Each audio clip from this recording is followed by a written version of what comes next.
Everyone wants to build a consistent pipeline, and Kevin Middleton's secret to this is by managing the future.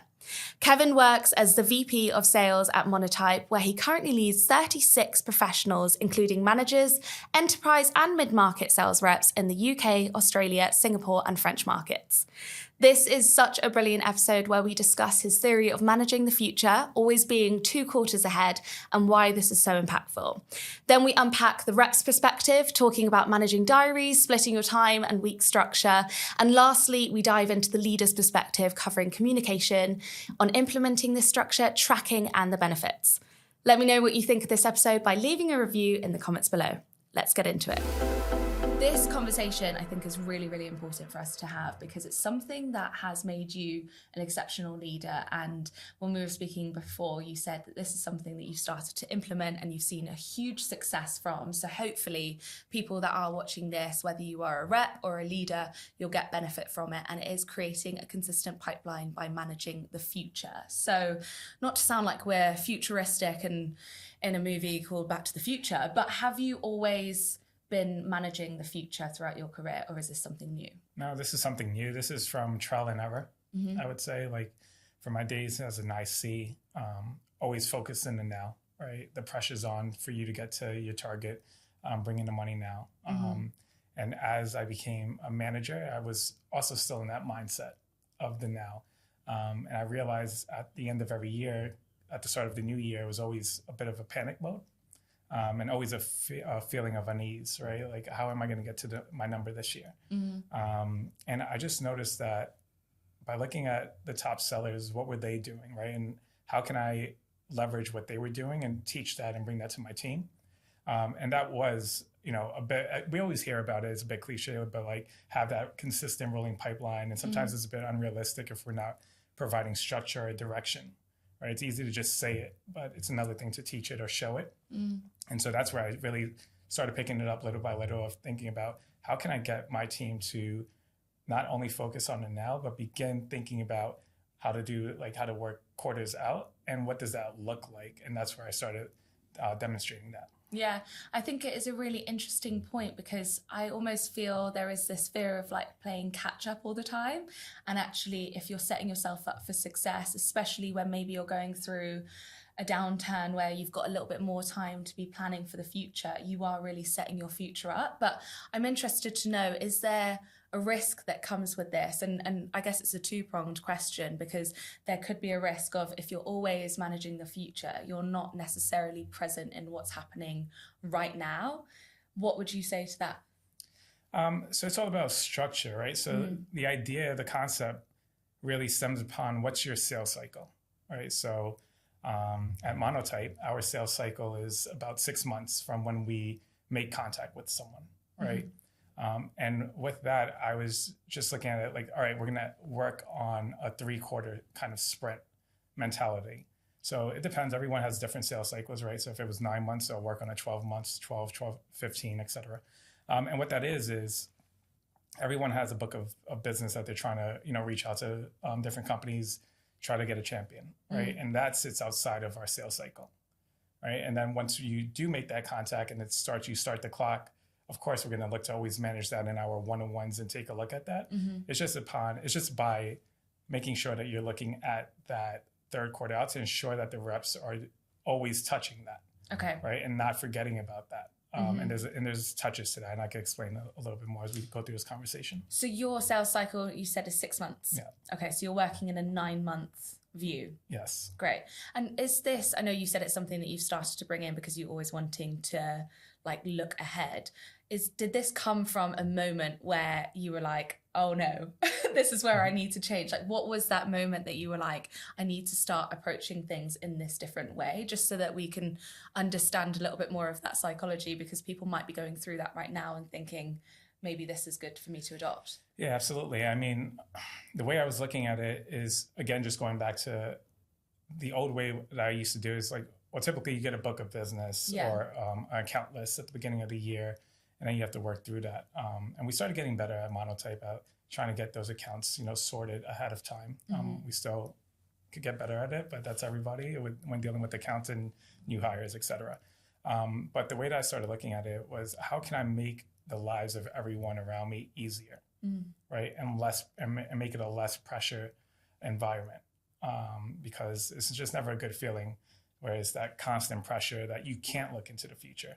And I really believe it starts with management to help guide your reps to see that, right? Because the reps are going to be in the now, which makes sense. But if you start to provide the structure for them and map out that structure, right? Map it out via demonstrating how to map out their diary, right? Utilizing your diary. So what I tell my team, for this quarter, right? You're going to map out on Mondays. You're going to reach out to those clients, right? That's going to be your focus in the first half of the day.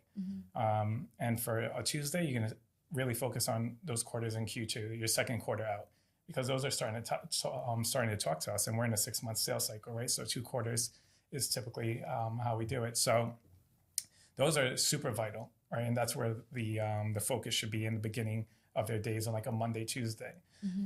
And on the back end of that, right, you have a huge pipeline where you're trying to gain champions. How do you break up your time there to get those touches, to get someone to become a champion, right? So they might break it up where it's on Mondays and Wednesdays, they're reaching out to certain individuals at a company. And then Tuesdays, Thursdays on the back end, they're also doing that. And that's the third quarter out. Right. So we're providing the structure so that they can see it and how they can do it. And when I realized when you provide that kind of structure, mostly everyone can do it. It's just that people don't get that direction and just get a little bit, too much, confidence in some sellers, and sellers are afraid to speak up, and then they end up, struggling. Yeah. And I really want to unpack all of that because that's so fascinating. And I want to get to the grips of understanding how we can implement that and diving deeper in all of those points. But I guess to kind of flip this, as you said, it starts with the manager. So that might be a great place to start off. When you're, as a manager, maybe watching this thinking, I want to implement this into our structure, how do you communicate that with your reps? Because when we spoke previously, you mentioned it's really important that you do tell your team a little bit more around why you're doing this instead of just dictating and going, this is our new formula. Yeah, totally. I believe it's super important that you give the why behind the ask, right? I heard something one time, it's like if you ask someone to go open the door for you versus asking someone to open the door because, your ankle hurts, the likelihood of them doing that on the second go around is like 90% higher, right? Yeah. And just that little bit of human communication psychology just translates very well in the management role. And so I always like explaining the why, right? I want people to understand, why it's important, how this looks upward or downward or, cross-functional. And that is super important, right, to me. And it's allowed my management team to be a lot more effective and also to get buy-in much easier from our reps, especially with like Salesforce hygiene. Like that's a big one. And I really had to take the reps through why it's important and showing them the analytics tools that management uses and how we view them from, 100-foot view. And that got them to really understand, Kevin's not just asking me to constantly update my notes or be correct on my staging just to be annoying. But it's like, it's going above me. It's going all the way up to our CRO back in the States, right? And she has the abilities to see whether or not you're doing your job there. So do you want to look bad to someone that doesn't really understand your day-to-day, especially if you're looking to grow in your career? And like little things like that just has allowed my teams to have very good Salesforce hygiene. Yeah, and I think it also builds that trust, doesn't it? It's like when you're a child and your parents tell you to not touch something or not do this, and you're always like, why are they telling me what to do? But bringing them into that conversation, I think it makes them feel like they're part of the change as well. And that's, I guess, from my experience, is where you see the friction if you're not involving them in that, because they might feel that they're not in control of what they're doing. And ultimately, that's why a lot of people work in sales, is because they want to feel like they're in control of their own desk and their own career as well. Yeah. So going back to the question, though, is like, I'm demonstrating why it's important for them to follow this model, right? To ease the pressure off of them, to ensure that they'll always be in a position to win, right? And by having that sort of cadence and that structure, it's allowed, me to have a winning team. Like in 2022, I had 9 enterprise reps. I was scaling different teams around, but I had 9 enterprise reps in the UK and Australia that were, with me on their first year journey and started following this process. Well, not first year, but most of them were more than 1 year. And started getting them onto this process about 2 years prior. And for the first time ever, all of them were able to hit their quota, right? Amazing. And going to last year, like, again, we repeated. And again, you know, everyone is scaling and leveling up. So like those individuals that had their quota 2 years ago did it again. And now we have a bunch of new people who are on their way. And so explaining the why, but then demonstrating, you know, how to do it, I think has been super important. And like, you know, mapping it out with their diaries, especially like mid-market too, right? These are individuals that are holding a number for the first time, or, you know, or like, you know, especially if it's SaaS, but giving them that structure and that guidance for them to be successful so that you can eventually promote them into enterprise. That's amazing that you've got that proof of concept. It shows that it's working. And to what level do you involve them? Obviously, you're showing them why, but actually involving them in how you're taking a new direction. Do you get their feedback? Are you involving them in like the development conversations while you're starting to implement this? Yeah, so I like to lead by example, but I also encourage collaboration. Right? So I'm really big on collaboration. I don't know everything. I want people to come up with their ideas. Like, we're hiring you for a reason. Like, we trust in you. We think you're smart. And so I constantly am telling the team that too, right? I'm like, bring your ideas, bring your suggestions. Like, you'll never be judged. You won't be looked at in a negative way. I think as leaders, we need to be aware of that, right? And make sure it's not like a dictatorship. And so I just think fostering collaboration is huge. But yeah, I'm very much leading by example, and then also evolving the strategies as you know, getting feedback from the reps or when I'm sitting on client calls. And so we're always looking at how we tweak things as well. And also what works for one rep might not work for another rep because everybody's different. Correct. So when you're speaking around planning, I know that we want to delve into how to manage your diaries and planning that side of things. But if you're talking about from a leader's perspective, planning targets, if you're always working that quarter out, how are you focusing on your new strategy for that pipeline target planning? All right. Yeah. So let me so let's talk about it in like a one-on-one scenario. So my management team, the one-on-ones are structured around really understanding the deals for this quarter. So that's super important. And that another piece of it, a smaller piece in terms of time, is just taking a glance at the second quarter out and just getting a feel of how the deals are progressing. Right? Are they still moving in the right direction? Are we leveraging MedPick methodologies in the right way? Anybody ghosting us, right? Anything getting stuck. So that's like the majority of it. And then in the one-on-ones, like the back end, like 10 minutes-ish, is just glancing through that third quarter, maybe fourth quarter, depending on your sales cycle, and ensuring that notes are being updated. We're able to see, you know, which job titles they're reaching out to, what number of email they're up to, right? Is this 2x? Is this 3x? And just ensuring that that's being worked. So we're not spending too much time in the weeds there, but we're just touching upon it and bringing it top of mind to our reps on a consistent basis. And it's through repetition, right, that they really start to digest and really start to action it. And that's where it's really taking place. So we're not going too deep and spending time there, but we're making sure we're touching it enough that the reps know that we're not ignoring that bit. Right. You've always got your eye on it. And then when you're doing your weekly meetings with the team, well, firstly, how often are you doing them to catch up? So we have weekly one-on-ones and a weekly team forecast meeting. And then some managers do stand-up meetings. And I also encourage bi-weekly collaboration meetings. That's something I picked up during the pandemic because I realized we were all remote. We lost that in-office feel of learning from one another. And so that's something that I really, you know, insist that my management team does, at least on a bi-weekly, that brings everyone to the table and everyone goes around talking about a win or a loss from the previous week or the previous 2 weeks so that other people can learn and understand what's happening in the market. I also realize that now that we're all, you know, pretty much remote or somewhat hybrid, you know, asking for someone's time on a video call is a bit invasive, like, you know, intrusive, I would say. Right. And so a lot of people don't want to do it. So again, just trying to foster collaboration and being the leader in the room. I'm getting everyone to sit in that and let them hear from one another. So those are that's kind of like the cadences. That's a great way of doing it. And I think you're right. Sometimes when you're in a room, especially we're very much in the office, as you've seen today, you're coming in and everybody's here, but there's so much more collaboration that you can have when you're around people. And it's important to not lose that when you are in that remote culture, because it's definitely, there is the opportunity to have that collaboration, but you've just got to kind of put it in place and say, this is your time to all share. And so when you're doing those weekly one-to-ones and those weekly team meetings, you are touching on every aspect that you just mentioned of that pipeline. So not so much in a team forecast meeting, that's really going to be focused on this current quarter. Okay. Maybe we have like a 10-day out, like a bucket, we call it, of deals that are starting to pick up traction in our next quarter that have the potential of being brought in. Nice. That's what we would take a look at in that meeting. So this is really on for one-on-one. So for managers to really think about it in a one-on-one setting, how are they getting that individual touch with their rep to ensure that they are actioning not just today, but also tomorrow.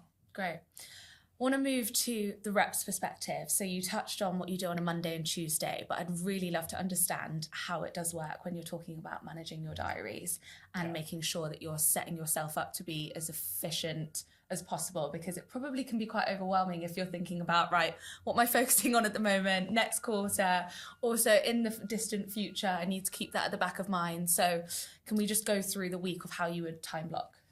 Yeah. All right. So this is really good question. I think it would be super helpful for a lot of reps, especially because I've done it, right? So this is coming from a place of trial and error. So going back to how I have my teams thinking about this, and these things can move, right? You're going to have client meetings, stuff's going to pop up, internal meetings, et cetera. But first thing Monday should be dedicated to just starting in Salesforce, right? Just seeing where you're at, where you left off in the prior week, what you need to utilize.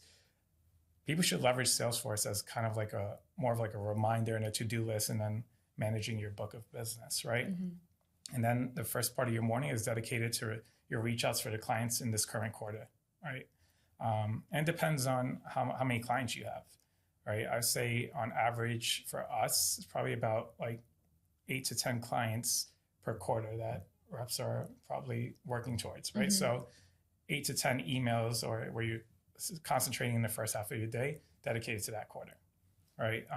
Then in the back end, those are going to be those emails that you're trying to gain a new champion. And that's where it's that third quarter out or that fourth quarter out where you're dedicating that time. And then an hour on the back end of every day. Sometimes I tell people, if you're a morning person, you want to do it in the morning, then block out that hour, is dedicated to account planning and research. All right, so that's the structure. On a Monday is this quarter plus the future, and also account planning and research. On Tuesday, it's the same thing, except it's Q2. Okay. All right, and then from there, it's based upon the follow-up, right? So for the Mondays, you might be doing follow-ups for the Wednesdays for those that you have not spoken to yet. And then you might be actioning on that Wednesday morning, maybe some of the admin that came out of what you need to do for the current quarter, right? And then same for the Tuesdays, repeat. And then also on Fridays, if you're going to send any emails first thing in the morning Friday, but I would stop chasing clients from there. And I would just utilize the back end of my Friday for admin. Okay. So I think you missed out on any account planning you need to finish, any proposals that have been asked of you if you have not completed those, right? Like really tightening up your admin, and then finalizing that day, probably touching up your Salesforce, and then allowing you to set yourself up for success come that Monday. It's really interesting hearing how different people work, because you saying stop your emails by the morning, I can understand why, because a lot of people work half days on Friday. But I've heard from some people that actually they get such success from sending emails last thing on a Friday, or maybe scheduling them for over the weekend. So then on the Monday, they've already got their planning done because they've done that work on the Friday to be able to like kickstart the week on the Monday, instead of sitting down and then thinking, right, let's plan. Yeah, that's interesting. I mean, maybe it was sent on like a Sunday or something like that, right? But sorry, everyone now is going to start receiving emails on a Sunday, be like, why did Izzy say that? It's funny that because we're like testing in the Middle East, and that they start on Sundays, yeah, so we have to like send later. Like it's so interesting. Yeah, you've got to focus on what region you're going for, and it's got to change, isn't it? Yeah, exactly. But it's just that, on the back end of a Friday, people are usually winding down, turning off, thinking about the weekend. and they're checked out, right? And then even if you did make contact, they go into the weekend, have an amazing weekend, come back on a Monday, now they're getting pulled in 18 other directions, and now you're forgotten about. Yeah. Unless you have like a really strong case, but for the most of the times, you know, that's what you're competing against. Very true. So that's why it's just like, why do that to yourself when you can actually focus on the admin work and putting in the hours to accommodate your clients, or think about other ways that you can actually make a better business case to win the business. Yeah. And you touched on there that 3 courses out, you're building those champions so that you can start bringing them in through your pipeline and getting buy-in with the buyer. How do you structure that with your check-ins with your champions? What have you seen success from? How often should you have those touch points so that you can start to really ramp it up so that it doesn't lose that momentum until you're ready to be all systems go? Yeah. So I tell my reps, chase them maybe 2 emails per week, no more than 2 weeks, and then we're moving on to the next person, right? And that's emails. They could get creative and utilize LinkedIn. It's not so much cold calling, but if we could find a number, like, then we would do that, right? We really chase people on phones probably later on in the sales cycle, right? When we're going back and forth through negotiations, or if we're chasing for contracts, et cetera, then it's like, all right, utilize every means of communication, right, to get this done. So the concept is that we're going after strategically 6 people within a quarter. And if we're not making any progress, then we're going to assess that, push it back out another quarter. It's not going to enter our sales cycle. And then we're going to determine, is that something that gets passed to the BDRs to chase, or is it something that gets escalated to management to try to put the pressure on it? So for us, we typically, you know, we start with branding and marketing personnel, and then we pivot after, you know, 3 people that the reps will plan out based on their account planning. But they think this can actually, you know, affect or help, then we'll pivot over to IT. Okay. So typically the reps through their account plans are strategically selecting, you know, 6 people to go after. Some people like to email multiple people at the same time within a company. And, you know, you could do that to a degree, but I would say don't do it too much, because then it could set off spam triggers. So that's 6 people is 6 different people, or 6 people within one company? Within one company. And that takes us through a whole quarter. Okay. Right, because two touches per week, no more than 2 weeks, right? And then 6 people is 12 weeks is 3 months, right? And then we're reassessing. If they made no contact, of course we have to push it back, but then we're reassessing. What's the next play? Is it going to go on a BDR, like email cadence, or are we going to look to strategically escalate it via management and trying to, you know, touch other people within that, or the reps are just going to reset and pick another 6 until then bringing it to another situation of, do we go BDR or do we go management? Yeah, no, that makes sense. Really interesting to know. And I like your point of 6 is quite a good number, because I think the more that you go for, it waters down that approach, actually, that you're not creating such a tailored approach to one company, and probably any more than that, people will start to talk and go, oh, wow, Kevin's really messaging everyone. I know. I thought I was special. Yeah, and that could be a gift and a curse, you know, sometimes, and more likely a curse. Of course. But yeah, so that's why it's very structured in that sense. But it also allows the rep to really think about who they're going to email, how they're tailoring that. Are we creating emails that are speaking directly to pain points that we know are for this particular client, right? And not so much just cookie cutter emails that are just, you know, blanket emails that get sent to everyone. Yeah. Kevin, this has all been so interesting. Thank you so much for sharing how you are effective with your sales team. I'm definitely learning so much, and I'm sure everybody at home watching this is as well. But to wrap this conversation up, and it's something that a lot of people struggle with, is that Salesforce hygiene and tracking your activity. From what I'm learning through this conversation, it's all about like that planning, preparation, making sure that you're organized with your time and making sure that you're setting yourself up for what's to come. So making sure that you're tracking it must be so important. So how do you navigate that with your team? Yeah, Salesforce hygiene. I know as a rep, I hated it, but that's because nobody ever explained the why to me. Yeah. Right. So I just thought it was like my manager's just constantly nagging me to update this. I know what's going on with my deals. Like, why? So I think it's just, again, explaining the why. For us, we use Salesforce, right? So that's our CRM tool, and we have different staging. And we have a 0% stage, right? And this is something that does not set the sales cycle, does not turn the clock on. So again, these will be those deals where we've done like an account plan.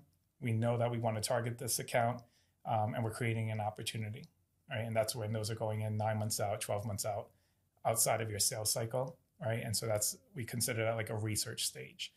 We didn't have that prior. So we have just like a 10% discovery stage, but that doesn't really allow you to understand what your true sales cycle is. So then we changed it from that to once you make contact via email and you think that this is something that can lead to a meeting, that's when we went to discovery stage. Okay. All right. So again, just explaining how to think about it. So for our reps, once they make contact on an email, then they could go to 10%, and that turns the sales cycle on. Then we have 25%, which is the evaluation stage. Right? And this changes for different people, but we just set guidance in terms of, right, when you hit this particular moment, this is when you go there, right? So for us, it's getting that meeting, right, that demo meeting into there. And once you have that, then you could go to 25. For proposals, right, we like to send first iterations of the proposal before going and selecting 50% proposal stage in Salesforce. This is really important because I've seen reps just send out proposals, go to 50%, and the client never really acknowledge it, right? And when you're forecasting, you're taking that amount that's in your Salesforce amount and then understanding what that percentage is, right? So if I have $10,000 in my amount, it's at 50% stage. I'm forecasting at least $5,000 is going to, or 5,000 pounds is going to come out of that deal, right? Give or take. So it's always important that they understand that once the customer acknowledges that they've received that or have made a comment to that, then we could go to that stage, right? So it's establishing that component. Then you have the negotiation stage, which is 75%, contract 90%, right? So on and so forth. So first, we set guidelines so that everyone is on the same page and knows when to do it or has the confidence to do it, all right, to go to that staging. And then with amounts, of course, we tend to look at it as like, let's put the baseline amount in that we believe we're going to get from this deal, but let's show upside. So if I'm constructing a proposal for 3 or 5 years, I'm showing the difference there in my upside. And we're also taking that into account in your pipeline, right? So like a lot of businesses say, we want to see 3x of your pipeline.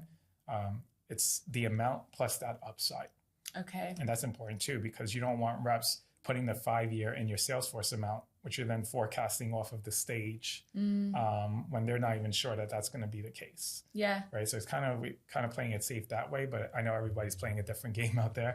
So yeah, no, that's just one. I want to reiterate like what I said at the beginning. This whole theory, the way that you're working, does seem almost relaxed in a sense because you're not rushing, you're not scrambling to the end, and so you feel like you're almost sitting back slightly because you are organized and prepared. And even how you're tracking it on Salesforce, saying that you're waiting until they acknowledge that contract to be able to track to the 50%, I think is genius because often people they're almost pushing too much and leaning into it and getting so excited that they're trying to preempt things. But the accuracy of the forecast is so important. Super important. I've met people that their teams, like when they say what the percentage is of that deal closing, if they get it wrong, they have to like put money in a jar and have a forfeit. And thankfully our team doesn't do that, but keeping that money in my pocket. Yeah. But it is really important because otherwise sometimes you can almost just get too excited and be thinking I'm already 2 steps ahead, when actually you need to just hold back a little bit and think what is actually going to happen, what's realistic, and almost having that pessimism to your optimism of whether it's going to close. Absolutely. It's just allowed me to really know how to really hit my forecasts consistently now by making sure everyone's on the same page, playing my game, right? All the managers out there, you're going to play a certain game. Just make sure you're communicating that. You're getting buy-in for that, right? So that it's collectively across the board. And that the most important part, Salesforce notes, right? Like, I think it's important based upon whenever you have a forecast meeting, right? Your reps should have their notes updated by that with a date that demonstrates that they've done some sort of action in the given week. And again, explain the why, right? It's going all the way up to the top. Upper management has access to see who's not updating their notes, right? If you have something that's in for, the back end of Q1 and the note hasn't been updated in a number of weeks, what are you doing, right? And maybe you are working it, but you look bad to other people that just don't work with you on a day-to-day, right? And I think that's what's super important. And right now, I have my reps updating notes all the way out into Q3 and Q4 now on a regular basis because it's become part of their everyday, right? And understanding that they want to look good and they want promotions and they want people to acknowledge them and see that they're doing that work. And I've had some tough conversations because I know that there's some people that are doing the work but not demonstrating that. And when I pull them on it, I'm bringing them to exactly how they're being viewed from the top. And that's really gotten people to action. So it's just key. It's communication, it's structure. And yeah, I think that really is the key to success, especially for managers and making your lives much easier while also continuing to win. Yeah, and I think the detail in those notes as well is so important, because if that account is ever going to get given to somebody else because they have to leave the company or maybe go on maternity or paternity leave, like somebody needs to be able to step in and have that accuracy and fully understand what's going on with that account instead of looking at a note and going, good call. Absolutely. And the thing with the Salesforce notes, just put in what you've just done or what's just happened with the client and what you intend to do next, right? And by just putting what you intend to do next, it's just going to take a lot of pressure off. Your manager's not going to have to go chasing you. You just look really good and prepared. And if you're trying to, make a good example or a good impression, I should say, like demonstrating that in terms of showing that I really know what's happening with this deal. Here's my plan. Here's my next step. Who's gonna really mess with you? Definitely. Well, no one's messing with your team, Kevin. It sounds like they're absolutely smashing it. But thank you so much for coming in, and I really appreciate you sharing your wisdom with everybody today. But to end this episode, as we finish every episode on Sales Unfiltered, what is one challenge or failure that you faced in your career or in your life that's really shaped you to where you are today? One challenge, I guess, has been the leap of faith to leave my home country from New York City, United States, and moving over to London. That was a huge challenge and risk for me. But, there was also another time in probably my second job where I decided to quit corporate world to work for myself, right? And that was also another huge challenge. But I realized that every time you take that sort of leap into the unknown, you always come out of it much better, right? And so, yeah, it was a huge challenge to leave my home, leave where I was comfortable at, leave the team that I was working with, to come to the unknown. But it's truly worked out for me, and I have no regrets. And it's something that if you are considering, whether or not to take a leap into something that is you're not sure of, 99% of the times you're going to end up on your feet and look back and be like, wow, that was the best decision I've ever made.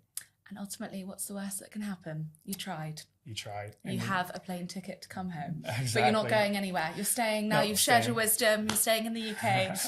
Kevin, I can't wait to see you and your team grow. Thank you so much for coming on. And you absolutely smashed your first podcast. How great. Please do go connect with Kevin on LinkedIn. And we can't wait to see more content from you. But thank you. Yeah, I hope this helped. Thanks, everyone. Thank you so much for listening to this episode of Sales Unfiltered. If you enjoyed this conversation, I would love for you to hit the subscribe button. And if you're feeling extra generous, leave us a quick review. See you next week.